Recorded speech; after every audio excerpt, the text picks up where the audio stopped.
Hey everyone, this is Heather again after reading the Wilhelm text, Engaging Readers and Writers with Inquiry.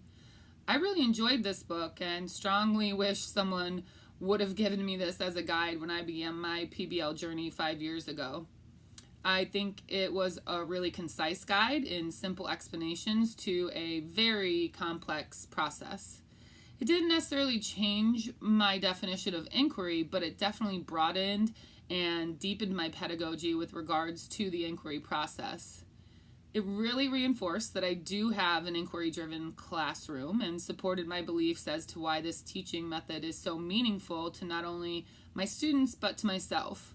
I was able to take away several new walk-around strategies and questioning protocols to try with units I currently teach in my classroom community.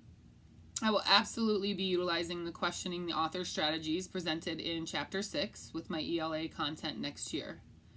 I'm most connected, though, with the information versus knowledge and understanding comparison made on page 150 in Chapter 6.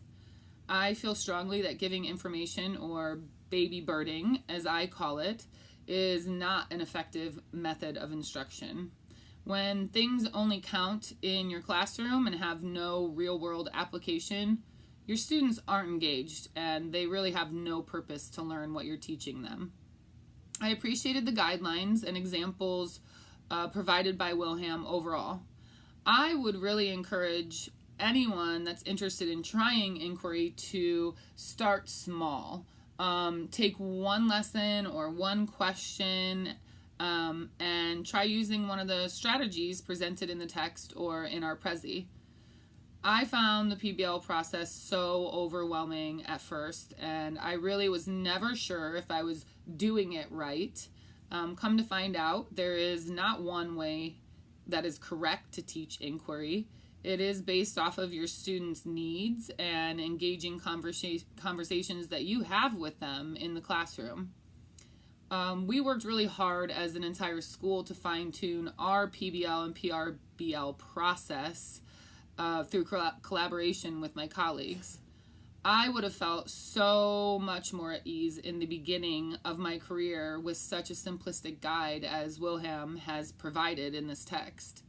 So remember, as educators, a textbook is just a tool. We should be utilizing all the resources that our 21st century learners are using, not just handing them worksheets to practice skills. Whether you teach general education or a specific content area, Wilhelm provides strategies to shift your classroom from that prison mentality to a collaborative workspace where your students are doing most of the work, not you. So I'm interested to find out after the presentation, what are you guys going to try to make that shift in your classroom?